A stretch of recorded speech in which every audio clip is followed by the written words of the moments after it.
So this is my 2003 Honda Accord EX. It's got the inline 4 2.4 liter dual overhead cam motor, as you saw in the first clip, and this is the interior of it. It's the 4-door sedan model. It's got a nice steering wheel. I like it. It's a little heavy, but cool. You got your nice light up dashboard. You got your radio with your 6 CD. I have only 2 in there. You've got the storage compartment right here. That doesn't really like to stay shut, but you can hold coins in here. There's a power outlet. The shifter's a little bit in the way of that, but you got heated seats for both driver and passenger, none for the rear. But you got your e-brake right here. It's got park, reverse, neutral, drive, and there's D3, which is gear 1, 2, 3, 4. No, only 1, 2, 3. This is a 5-speed, so this D has all 5 gears. It's got the converter lockup too, so it might feel like there's an extra gear that kicks in, but there's D3, which is only gears 1, 2, and 3. 2 is second gear and 1 is first gear, operating almost as the manual transmission. This is the automatic model though, clearly. You got 2 cup holders right here, and then along with this power outlet up here, this one, you have your other power outlet in there. So yeah, kind of cool. And then I've got these floor mats in here. Not this. I have the factory ones underneath it, but like they're a little dirty. And I have these WeatherTech ones. Of course, gas, brake, e-brakes right here. There's no third pedal, no clutch. Hood release is right here by my foot. It's right here. You got your gas tank. You push down to open it here, and you pull up to open up the trunk, which is pretty spacious. And now you got this storage compartment here I mentioned before. In order to shift into gear, you just step on the brake and then put in gear. I put it in neutral. You don't have to have your foot on anything. You don't have to have your foot on the brake. You could just slap it right in drive. But for now, I'll just leave it here. And then this, you don't have to push. You have to step on the brake in order to put it in reverse, actually. So that's how you put it in reverse. And park, you have to have it's a complete lockout. So, yep. Also, you've got your 4 power windows here. The driver's side is automatic. This is your door locks, your window locks, and your mirror adjusters. And you got air conditioning and heating, your climate control system, too. On the steering wheel, you've got the volume, the channel, and the mode for your audio system. Here's cruise control, which I'm not so sure if it works yet. I haven't tested that. But here, down over here underneath this vent, you have your power sunroof operator, which is nice. You have this feature, and then you have the vent, which you have to fully close, and the middle button is the vent. And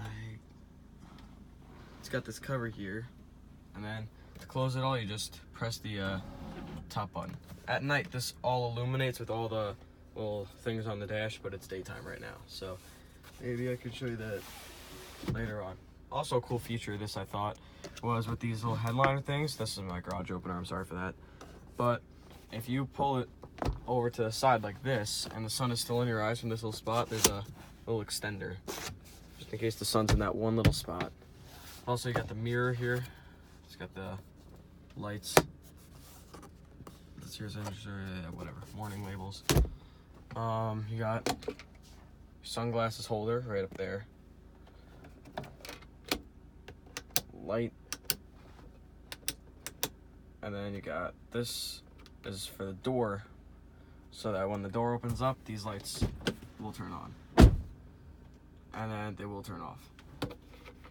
Right here you have your courtesy light, which goes on with the parking lights. And then you got your windshield wipers over here. It's a little dirty. Even though I just washed it, there's water spots all over this thing. Jeez, I didn't do a good job. Well, right here you have your driver climate control thing. So this is just the temperature for the driver's side. This is for the passenger side. There's no air vents in the rear. It's just the front. There's probably some back by the window for the rear defroster, but you don't know. And then here's your big audio button thing. is the CD aux, the AM/FM. The aux cord is pretty surprising because there's a little, you have to take this thing out and you could plug, there's a little plug. I don't know if you could see it up. Yep, right there. You see that white plug right there? You can focus. Right there. Where my finger's pointing. That white little plug, you can get a kit to put a aux cord in this thing, which is really awesome. I like it. Close. There we go. Thing doesn't really like to close, but that's a pretty cool feature I thought about this car. Also, you got your hazards right here between these two air vents. The illuminated gauge cluster here is pretty cool. I mean, you got this little button here which could change trip A, trip B to, there's also the shows how many miles you've gone, shows your outside temperature. I think the outside temperature thing is distorted because it's a good 79 to 80 degrees outside, even though it is October. But it constantly stays at 72, and it's been at that for a while. So I don't want to see the outside temperature. I just want to go to my mileage. So for a 2003 car that's got 59,000 miles on it, I like that. You have your the tachometer, and it's got the gauges, or not the gauge, the gear shifter icon thing. It's got like the little mark next to it to show what gear you're in. So you just push your foot on the brake and then you put it in gear, see it lights up that gear, and then it goes through all of them, which I think is really cool. My foot's going to the floor there, that's kind of interesting. And then on the way up, you just gotta that, and then neutral, then there's a lockout for reverse, and then park. On this side, you've got your fuel gauge and then your temperature gauge, along with the, right up in that corner is the little door thing that shows when you open your door which one's open. So I figured that was also a pretty cool feature too. Speedometer does go up to 160, but let's be honest, if you're going 160 miles an hour, you're either outrunning the cops or you're gonna get busted. So yeah, so just try and stay off of that area right there. That's about what they need. They don't need anywhere really past 100. The engine in this car is a inline 4 2.4 liter dual overhead cam. That's it's a K24A4 that's got the 6,500 RPM red line. So just rev it up a little bit. And it's stock, completely stock, so it's got no sound to it, but really I think it's powerful. It makes, like, for an inline fourth, like VTEC, I think it's 160 horsepower and like 180 foot-pounds of torque, or like I don't remember the actual specs of it, but the glove box here,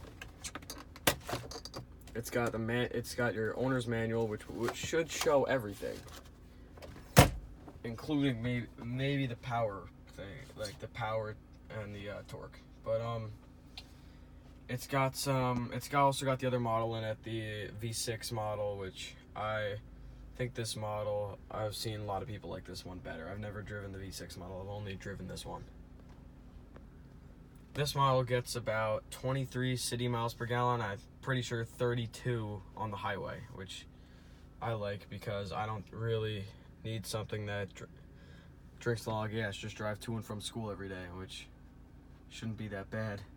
Moving on into the back seats here, we got 3 seats that can fit nice sized. I mean, I'm sitting here, my feet I have enough room, even though this seat's all the way back, and I'm 5'8", so this is a pretty good room for someone that's around 5'8" to, I'd assume, like 5'10" or like 6 feet. If you're 6 feet tall back here, it might be a little tight, but there's still plenty of room. Plus this front seat's all the way back, and this one's not. And also, I just ran this power wire from that one that's underneath this one, but there's no other power wires back here. The only things that are back here is you got cup holders in the door, and then also right here's cup holders, and this opens up into the trunk, which smells like oranges because of a carpet cleaner that I put down. Now, This is all like leather seating and stuff. I like it. I like the wood trim for the, what is it? This window roller downer thing. I don't know what to call it, but for the power window operator, you got the things in the back seat is a Haynes manual when I have to repair this thing, and I feel pretty roomy back here. This headliner is starting to rip, but I didn't notice that till just now. Same on this side. Wonder if it's wet. I just gave this thing a wash today, so I'm wondering if it's wet. Right here, you got 3 different settings. This is on, this is door, so when you open the door, it turns on. You close it, and then it just turns off. And then this side is all the way off. And you got back here has the 2 speakers, and I'm pretty sure that there was, I'm not 100% sure, but that there was like an air conditioner, that like vent that came out back here. But the air conditioning in this car works. In fact, I want to turn it on right now, but I'm about to get out and show the trunk, so probably won't. But yep, very spacious car. I like it. They fit good to fit me and all my friends in it perfectly fine, hopefully. To open the trunk, you just pull up on this and push down, pops open the gas tank.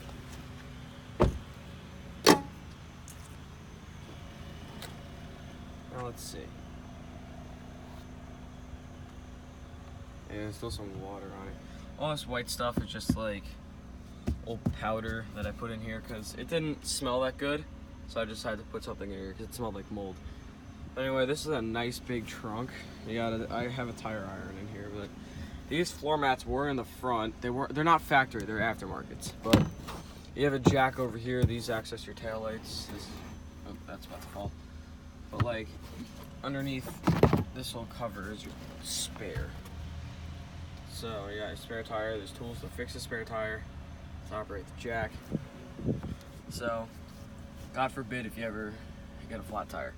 And then right over here is the thing that leads to the back seats. It's just in case you're carrying like something longer and it pokes, it's got to poke through here. It could go right ahead and do that.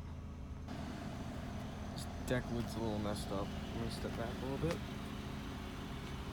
You might be able to see that the headlights on this side, they're not, or the taillights I should say, they're not really level with one another. Like that side's a little bit up more. It's really noticeable up close, but like as you step further away, it's not that bad. And you'll see that the bottom is a bigger gap over here than over here. So clearly this thing got into an accident. Like it was my great grandmother's car, and then she unfortunately can't drive anymore, so we inherited it from her. And let me just turn the air conditioning on because it's hot. So it was my great grandmother's car, and now she's unfortunately not able to drive anymore, so now it's mine. And then it's gotten into a few accidents, not that many, but like I guess because she was older and she really didn't have the best time driving. So the only one main thing that I remember of that accident was that the whole front bumper was missing, and I think it was like a motorcyclist, maybe ran into her, but I don't know. So, e-brake, it's a little hard to get up if you have your foot on the brake. Just realized that now. Yeah, this car is filled with all nice stuff for 2003, and it's got airbags. Just notice that right there. It says airbag. And I dig it. I think I'll enjoy driving it as a first car. And thanks for watching, and we'll see you in the next video.